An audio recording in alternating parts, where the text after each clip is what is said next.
our open forum. May we now call on our moderator for the session, the Executive Director of the Occupational Safety and Health Center, Engineer Noel C. Binag.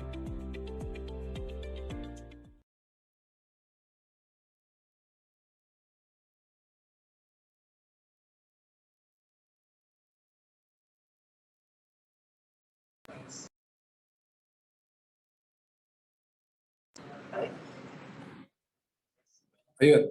Again, thank you to our very insightful resource speakers. Let us all give them virtual thumbs up and a round of applause. The initial presentation was conducted by our DOLE Assistant Secretary for the Regional Operations, Labor Standards and Special Concerns Cluster, Dr. Maria Teresita Cucueco.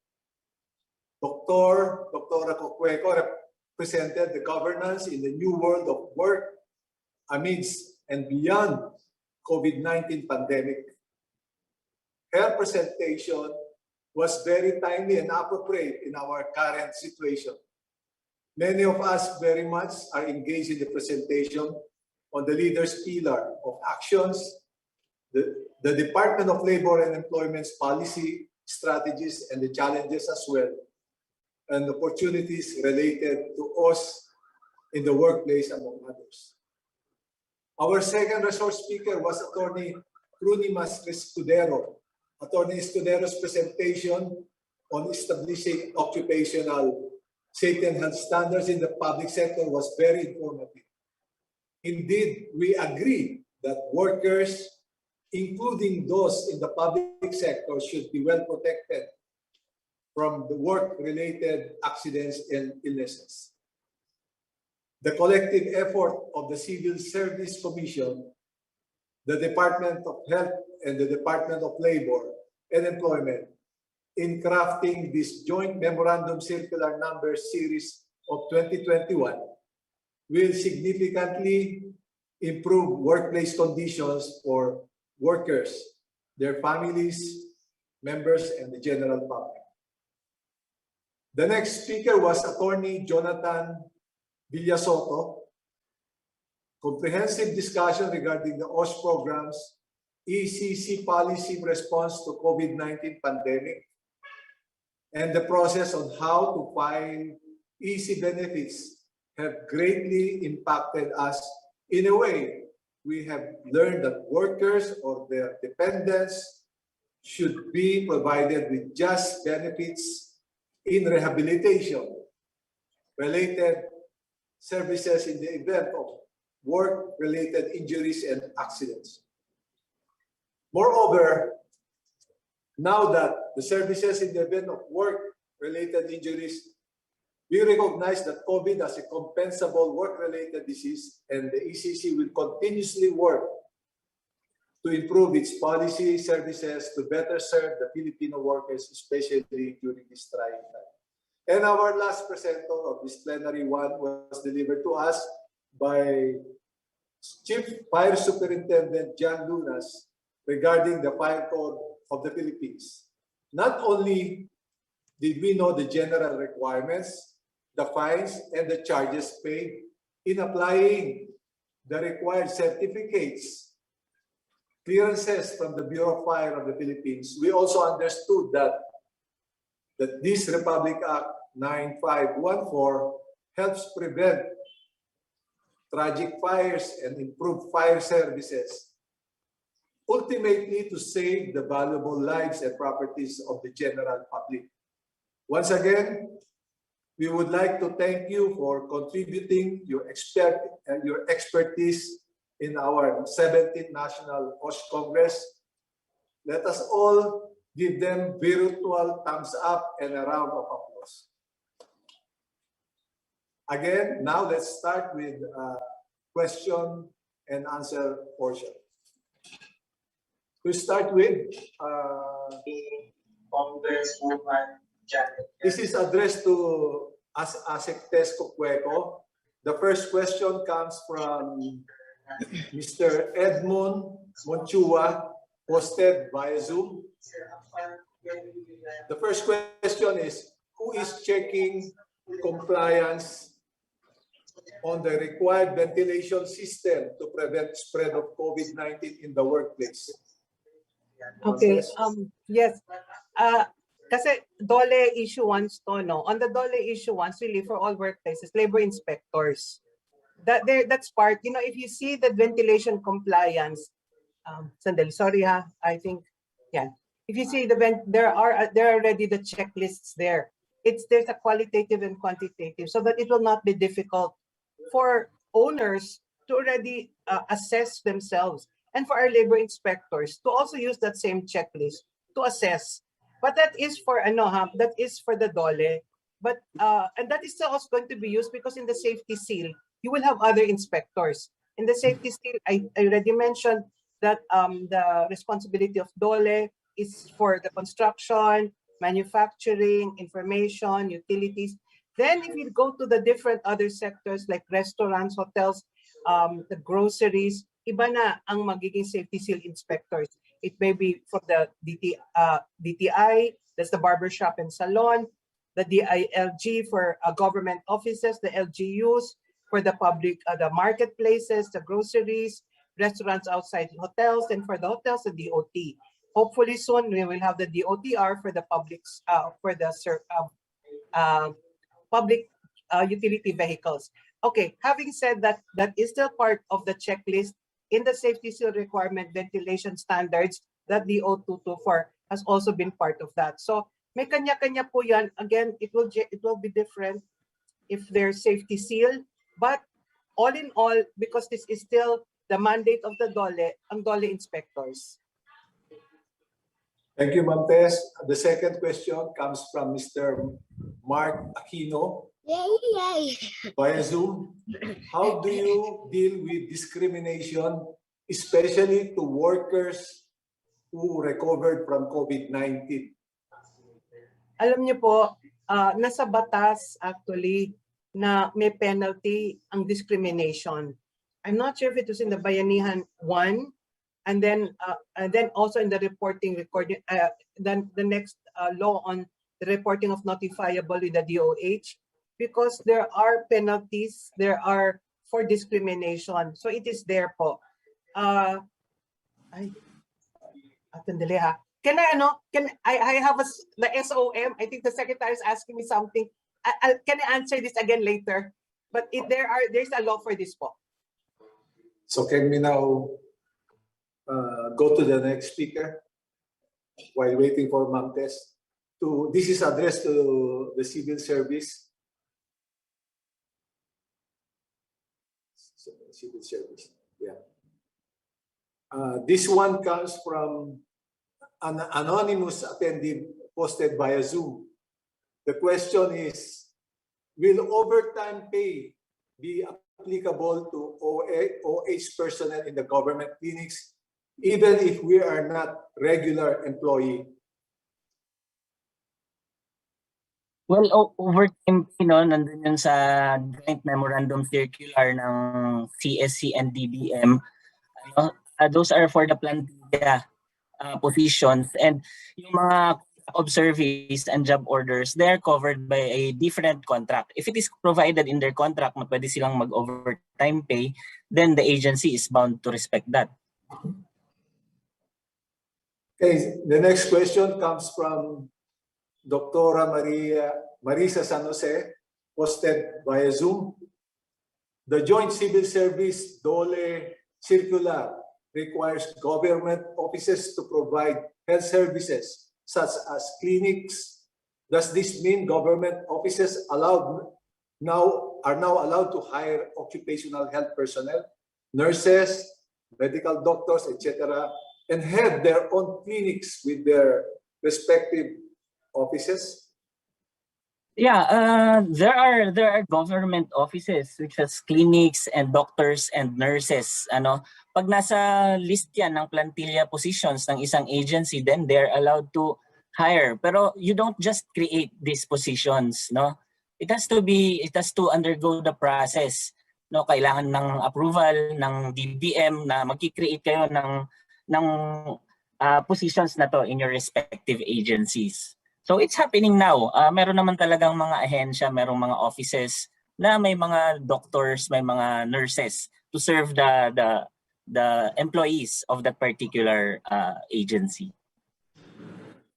The next question, again addressed to civil service, comes from Jobel Malaygay, posted via Zoom.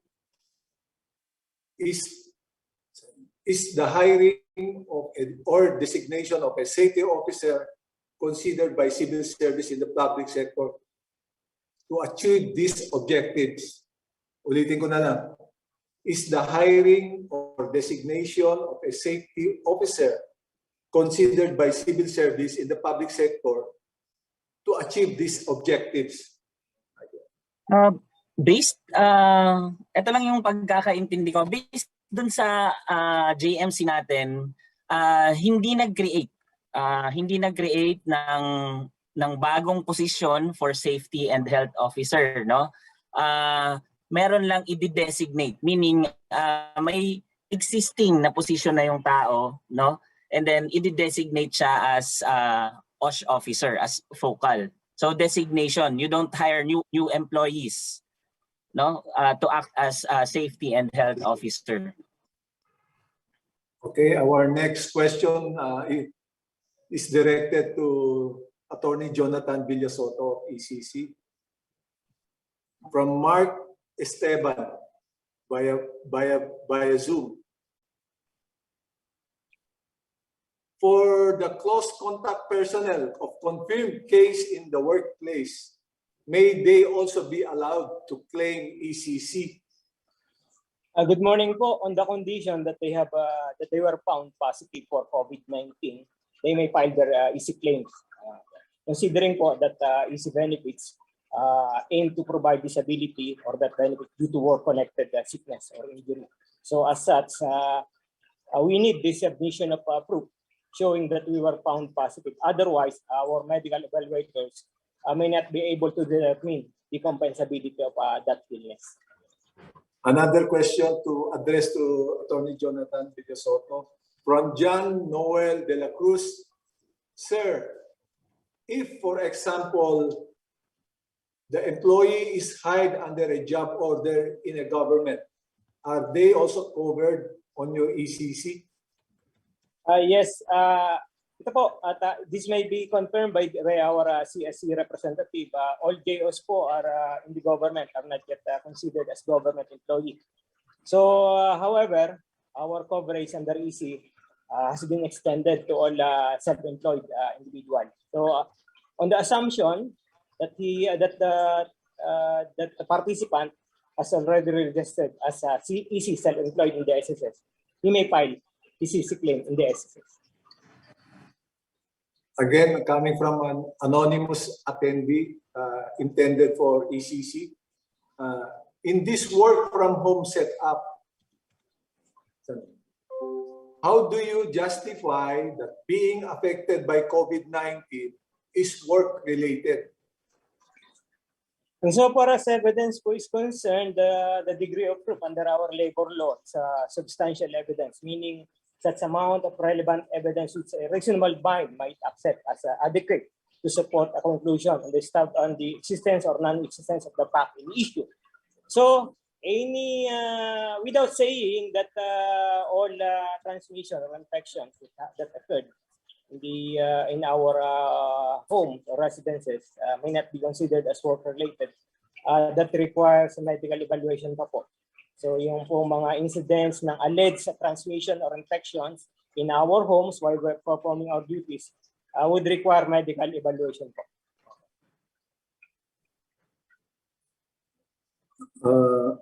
This question is now directed to Fire Superintendent John Lunas. The question that comes from an anonymous attendee. Question is the Bureau of Fire the only entity that is authorized to conduct training for fire brigade and fire safety practitioner? No, sir. Under the law, the BFP can enter into a memorandum of agreement with other entities for the conduct of those trainings. However, the training shall be under the full supervision and control still of the Bureau of Fire Protection. So professional groups may conduct these trainings, even other private entities may conduct this training as long as they have an existing memorandum of agreement with BFP and the trainings are being supervised by the BFP.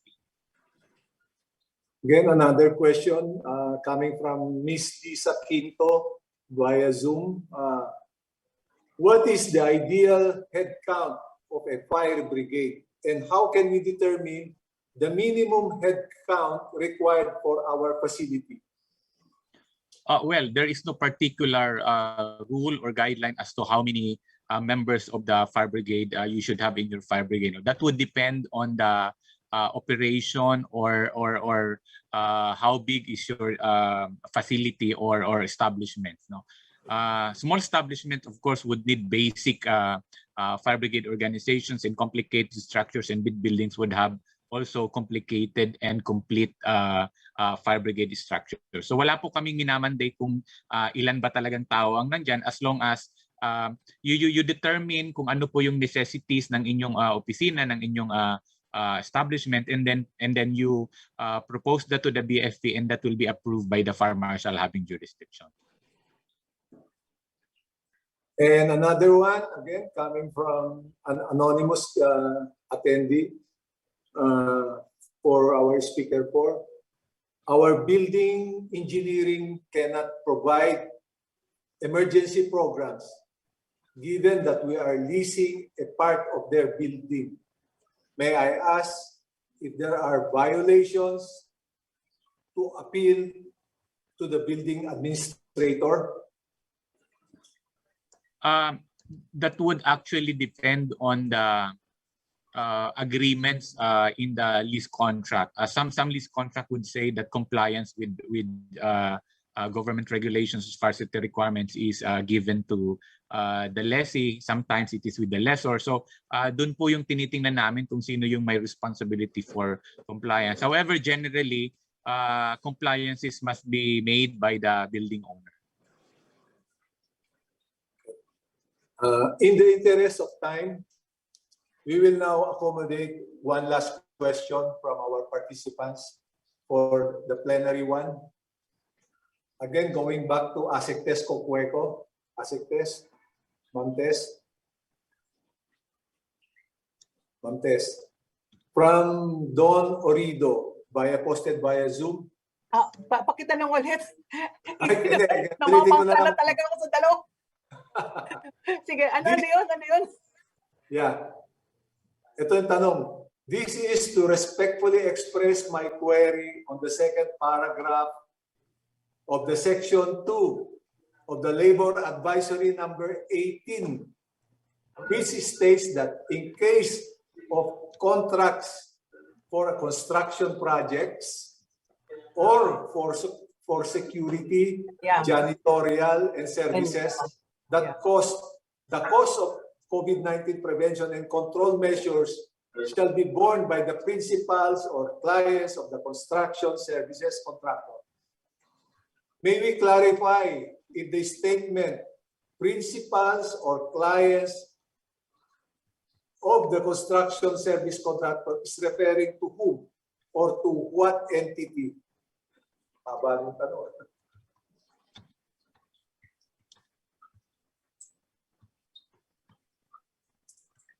Okay.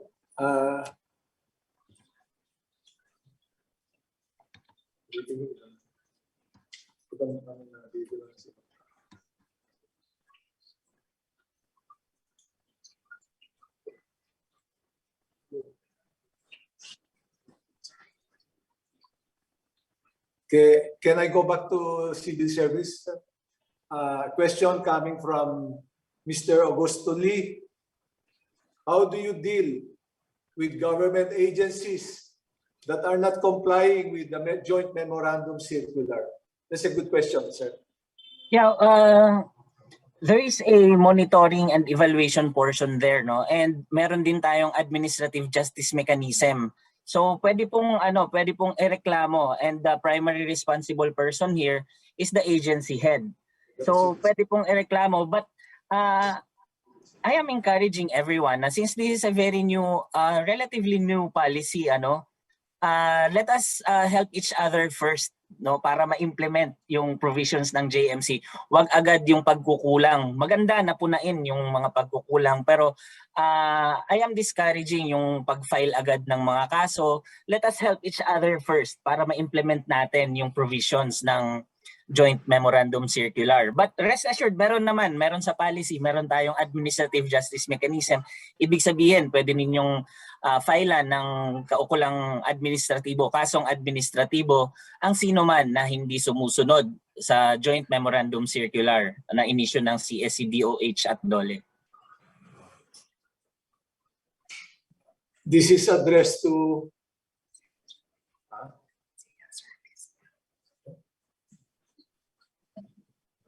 civil service. This comes from Geoffrey Cueto, posted via Zoom. Thus, the government sector has now a plantilla position for a safety officer, and is this included in their QS? Sa ngayon, wala pang safety officer, and as I have said earlier, yung magiging safety officer natin will be a designated safety officer. Ibig sabihin, dati na siyang empleyado ng ahensya mismo. So designation pa lang ngayon. As you can see, yung plantilla kasi, it has to undergo the approval process, and even baka kailangan nga ng legislation para magkaroon ng plantilla positions pagdating natin sa safety, occupational safety and health officer sa public sector.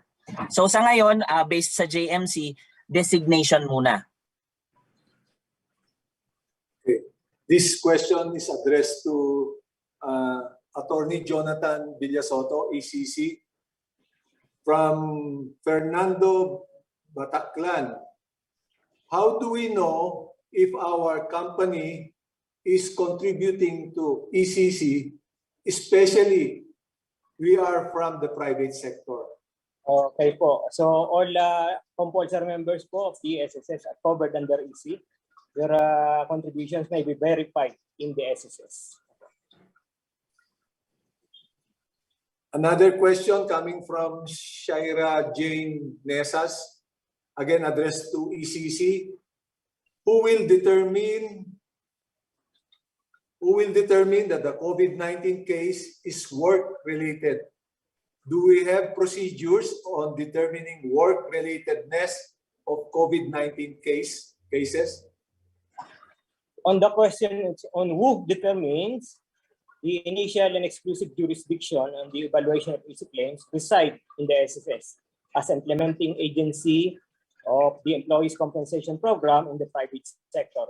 On the question, how do we determine, insofar as PD 626 is concerned, or the Employees Compensation Law, we determine the compensability of an illness, either the inclusion of that illness in the list of occupational and work-related diseases subject to satisfaction of conditions. In the event that such claimed illness is not yet included, we determine the compensability of that illness under the increased risk theory, meaning the claimant must prove that the working conditions increase the risk of contracting the symptoms of that illness.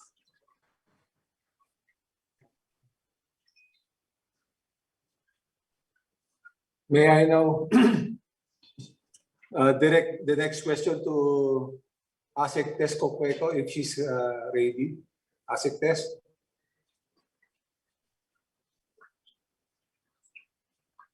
Asec. So, ready. So this is a general question that anybody can respond to this question from Jomir Alipio via Zoom, posted via Zoom. What would be the best starting point to establish an OSH in the workplace? Do we have templates, forms, process for starters? Okay. Ako na. Sige, 2 questions. I mean, I'll try to make it fast because there's another, baka maano na naman ako ni Sec. Okay. First, tapusin ko lang natin kay Don Orido. On the Labor Advisory 18, sinabi kasi there were 2 paragraphs. The first paragraph said every employer should answer for the cost. A contractor is still an employer, so his employee should have the necessary PPEs. Now, if they are janitorial construction, where there is a contract now with a principal, that is where we're saying the principal, because they require that these contractual workers should also have the necessary PPEs. Depending, kasi ito naman din ang that should also be part of the contract with the contractors. That is the second paragraph. But that the employers themselves should be providing the necessary PPEs is also a requirement. They can go to different employers, diba? Kasi contractuals yan eh. But then, meron dalawang there should be PPEs provided because at no cost to the worker ang PPE. So for the first instance, the employer, if they have contracts like construction, janitorial, and these are still required, then it's now in the contract that it should be amended.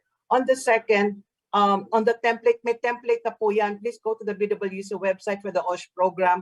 The full template is there depending on the program you are going to implement. It is very easy to follow. It is templated. Even the letters, even the policies, they're all written. All you have to do is sign it off if you want it, or you want to modify it, that's okay with us as well. But it's all there po. Just go to the OSH program in the BWC website. Thank you, Ma'am Tess. Once again, we would like to express our warmest and most sincere appreciation to all of our Plenary 1 resource speakers for gracing the 17th National Occupational Safety and Health Congress. Your discussions and presentations were very informative and enlightening. Asec Cucueco, Atty. Escudero, Atty. Villasoto, and Superintendent Lunas, we thank you for gracing our 17th NOSH Congress and imparting to us knowledge and your expertise. Indeed, this is a worthwhile experience. You all have helped us learn and appreciate the innovations of the occupational safety and health governance. Maraming salamat po.